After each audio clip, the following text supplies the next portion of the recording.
Starting in 5 seconds.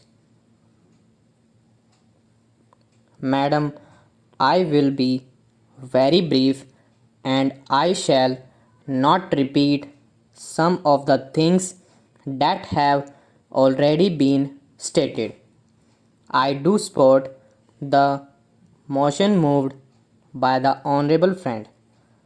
As I understand it, the Attorney General, when he gave his evidence or advice to the Joint Parliamentary Committee based on his theme on three essential points. One is that you cannot prove the negative, that the non existence of middleman or agent or whatever, despite the fact of the payment of rupees 64 crores as a condition precedent to the contract which he had not actually seen. Therefore, the condition precedent to the contract which he had not examined and which the JPC also had not examined was sufficient ground to say that you cannot ask to prove the negative, and thirdly, that condition precedent can also be oral. These were largely the three essential points which raise questions which I believe only the Attorney General can answer, because the legal experts and the Treasury benches would suppress their expertise and would rather come out with partition aspects of that which is unsustainable. The Attorney General spoke of the Evidence Act.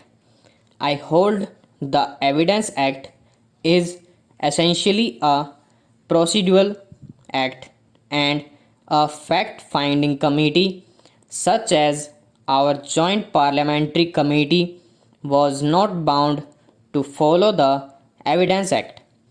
There are also exceptions to the Evidence Act, like the principle of the primary burden of proving a fact lying with the party that asserts the existence of a thing. And the best example is a child born out of wedlock that is assumed to be the child of that couple, and whoever says that this child is not my child or is not born out of wedlock has to prove it to be so. Here, the Evidence Act is asking you to prove the negative. The responsibility of proving the negative lies on whoever makes the assertion. Therefore, the Attorney General is wrong. Therefore, it is necessary that the Attorney General be called here. Finally, I believe there are other constitutional requirements which make it necessary.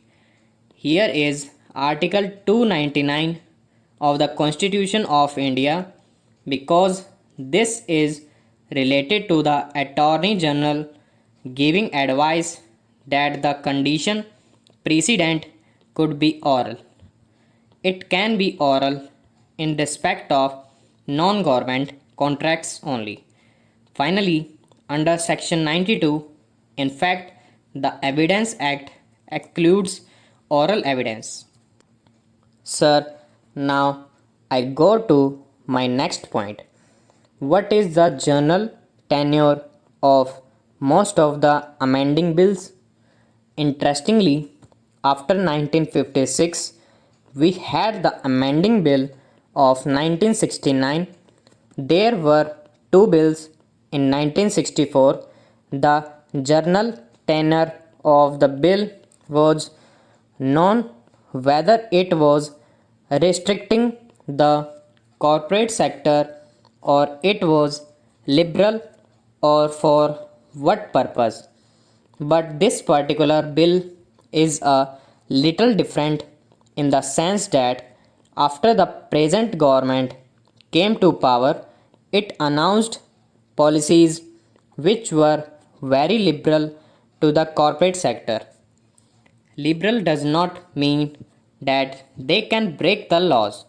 Liberal means that the government lays down the framework of the industrial policy, and within the framework of that policy government wants to give the corporate sector a little leeway to operate. But here I find under section 270 or section 372 a whole new definition is given to intercorporate deposits, including deposits within the meaning of loan not only creates trouble for the corporate sector, it is violence to the English language. By no stretch of imagination can a deposit be termed a loan. We are making deposits in banks. They cannot be called loans. We are not giving loans under intercorporate deposit. To include it under the term loan is an atrocity, and it will only affect the small and medium entrepreneurs. The bigger companies can get enough loans from companies, from government institutions.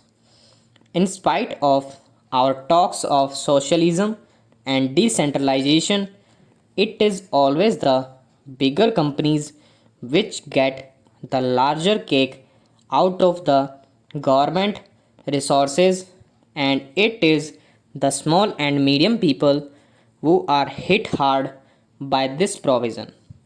While ostensibly it is meant to protect the small man, the people who are really hit by the tenure of this bill are the small and medium entrepreneurs. The MRTP and FERA companies are not affected by this bill at all. I do not suggest that there should be any restriction put on MRTP or FERA companies which are not realistic. What I submit is, in the scheme of things, the industrial policy resolution from the time of Jawaharlal Nehru, which government still professes is a relevant document. I feel in terms of fulfilling those objectives, there should be restrictions only on MRTP and FERA companies. Small and medium sized companies should be outside the orbit of most of these restrictions. Only then will the company law be effective. Otherwise, this series of amendments may add it to plethora of amendments that we have been adding from years to years. Stop.